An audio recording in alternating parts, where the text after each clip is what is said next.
శ్రీ గణేశాయ నమః. శ్రీ గురు దత్తాత్రేయ నమః. ఈ వీడియోలో మనం ఈ రోజున మిథున రాశి వారికి నవంబర్ మాసంలో ఎలా ఉందో తెలుసుకుందాం. మిథున రాశి మృగశిర 3-4 పాదాలు, అలాగే ఆరుద్ర 1, 2, 3, 4 పాదాలు, పునర్వసు 1, 2, 3 పాదాలు మిథున రాశిలోకి వస్తాయి. ఈ రాశి వారికి ఈ యొక్క నవంబర్ మాసంలో బాగుంది.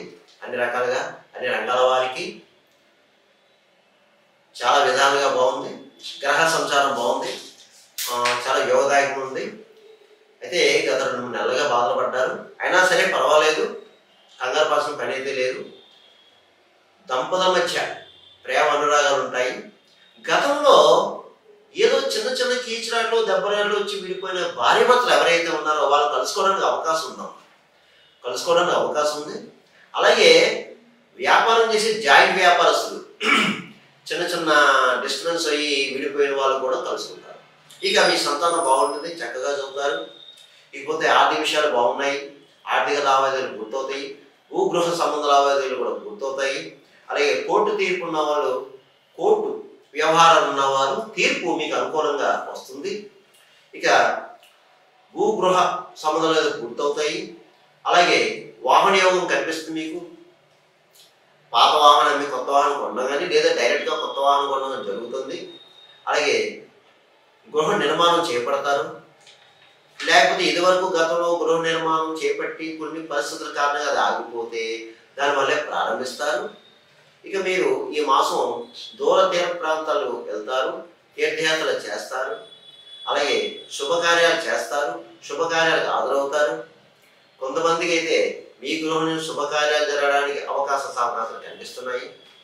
ఇక ముఖ్యంగా ఈ మాసం మీకు కొత్త వ్యక్తులు పరిచయం అవుతారు, కానీ వాళ్ళతో జాగ్రత్తగా ఉండండి.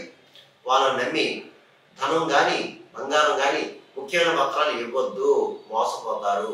పాత మిత్రులు పర్వాలేదు, పాత మిత్రులు కలుసుకుంటారు, చాలా ఆహ్లాదకరంగా ఉంటుంది. ఇక విదేశాలకు వెళ్ళేవారు ప్రయత్నం చేసేవారు ప్రయత్నం చేయండి. మీ ప్రయత్నం సఫలీకృతం అవుతారు. అదే చదువు రీత్యా కానీ ఉద్యోగ రీత్యా కానీ.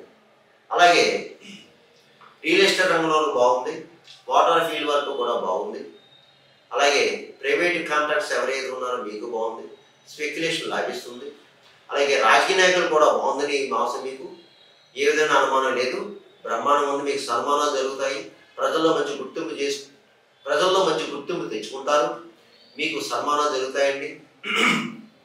ఇక సినిమా టీవీ కళారంగంలో ఉన్నారు కూడా బాగుందండి. మీకు మంచి సువర్ణ అవకాశాలు వస్తాయి. అన్ని రకాల డిపార్ట్మెంట్ వారికి కూడా సువర్ణ అవకాశాలు వస్తాయి.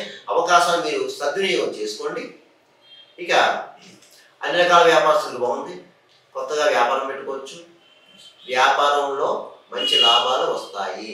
ఇక ప్రభుత్వ పరంగా ప్రైవేట్ పరంగా ఉద్యోగస్తులు బాగుందండి, చక్కగాని ప్రమోషన్లు రావడానికి అవకాశం ఉంది. స్థల మార్పు కనిపిస్తుంది, కంగారు లేదు, స్థల మార్పు ఉంది, మీకు మంచిగానే జరుగుతుంది. చదువుకునే విద్యార్థులు కూడా బాగుంది, చక్కగా చదువుతారు. ఇతర వ్యాపకాలు పెట్టుకోవద్దు. అలాగే వివాహం కాని అమ్మాయిలు అబ్బాయిలు కూడా వివాహ ప్రయత్నం చేసుకోండి. ఇకపోతే ఈ యొక్క మాస ఫలితాలు రాశి ఫలాలు కేవలం మీకు 60% వర్తిస్తోంది. మిగతా 40% కూడా మీ జన్మజాతకం, జన్మ లగ్నం, లగ్నాతో ఉన్న యొక్క గ్రహ పరిస్థితి మీద ఆధారపడుతుంది. అది గుర్తించండి. నేను చెప్పిన ఫలితాలు కొంతమంది జరగచ్చు, కొంతమంది జరగకపోవచ్చు. జరగాలని రూల్ లేదు, జరగకూడదని రూల్ లేదు, అది గమనించండి. మీకైనా సందేహాలు, సూచనలు, సలహాలు కావాలంటే కింద నా నెంబర్ ఉంది, నా నెంబర్కి కాల్ చేయండి. మా ఆఫీస్ వాళ్ళకి అపాయింట్మెంట్ తీసుకోండి, మీకు తగిన సూచనలు ఇవ్వడం జరుగుతుంది. ఇక ఈ మిథున రాశి వారికి ఈ నవంబర్ మాసంలో పరిహారాలు ఏమిటి అంటే, మీరు గణపతి లక్ష్మీ గణపతి ఆరాధన ఎక్కువ చేసుకోవాలి, బుధవారం నియమాలు పాటించాలి, గణపతి అష్టోత్తర పూజ చేయించుకోవడం. అలాగే ఈ సంకటహర చవితి వస్తుంది, ఆ సంకటహర చవితి రోజున మీరు దేవాలయంలో గణపతి హోమం చేయించుకోవడం, అలాగే అభిషేకం చేయించుకోవడం, ఇవన్నీ చేసుకుంటే మీకు మంచిది. ఇక ముఖ్యంగా ఈ మాసంలో మీకు సుబ్రహ్మణ్య స్వామి షష్ఠి వస్తుందమ్మా.